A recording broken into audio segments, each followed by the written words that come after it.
एक गांव है जहां हर इंसान को अपने मरने की तारीख पहले से पता होती है। उन्हें वो तारीख सपने में दिखाई देती है और अजीब बात यह है, उस तारीख पर हर कोई मर भी जाता है, चाहे कुछ भी कर लो। लेकिन एक दिन एक आदमी उठता है और कहता है, मैं आज मरने वाला था लेकिन मैं बच गया। बस उसके बाद पूरे गांव की हकीकत बदलने लगती है। हर रूह को मरने से पहले एक बार मरना होता है ताकि असली मौत उसे आसानी से स्वीकार कर सके। ये बात रुद्रपुर गांव में हर किसी को बचपन से सिखाई जाती थी। रुद्रपुर कोई आम गांव नहीं था। यहाँ के हर व्यक्ति को अपनी मौत की तारीख सपने में दिखाई देती थी और अजीब बात यह थी, वो तारीख कभी झूठी नहीं होती थी। चाहे कोई कितना भी अमीर हो, बूढ़ा या जवान, जब वो दिन आता, मौत आ जाती। गांव वालों ने इसे भाग्य, ईश्वर की लीला और नियति मान लिया था। हर घर में एक कैलेंडर लटकता था जहां हर सदस्य की मौत की तारीख लाल स्याही से गोल कर दी जाती थी। लोग उस दिन साफ सुथरे कपड़े पहनते, अपने काम निपटाते और रात को चुपचाप चले जाते, बिना चीख पुकार, बिना डर। लेकिन उस साल एक बात बदल गई।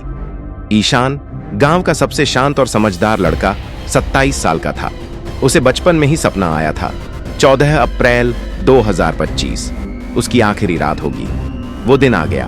उसने सफेद धोती पहनी, माँ बाप के पैर छुए और अपने घर की छत पर जाकर लेट गया, जैसे हर कोई करता है।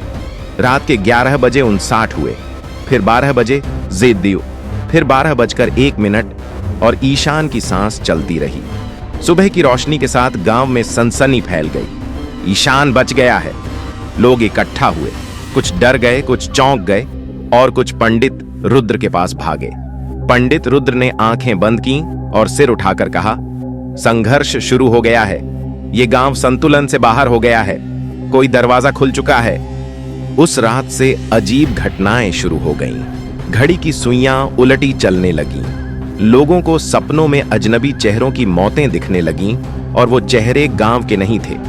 गांव के कुत्ते चुपचाप आसमान की ओर देखने लगे और सबसे डरावना, जिन लोगों की मौत हो चुकी थी उनकी परछाइयां फिर से दिखने लगीं। ईशान खुद भी परेशान था।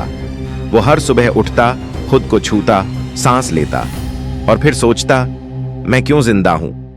एक रात उसे अपने दरवाजे पर एक लड़की मिली।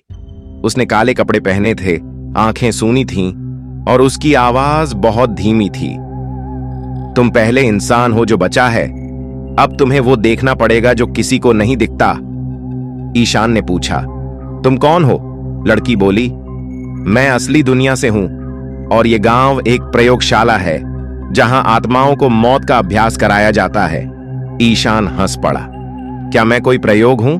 लड़की बोली, नहीं, तुम वो गलती हो जो प्रयोग में होनी नहीं चाहिए थी। तुमने नियम तोड़ा है, अब नियम तुम्हें मिटा देंगे। उस रात ईशान को सपना आया। वो एक लाश है जो खुद को जिंदा देखने की कोशिश कर रही है। सपने में वह अपनी ही आंखों में देखता है और वहां सिर्फ अंधेरा है।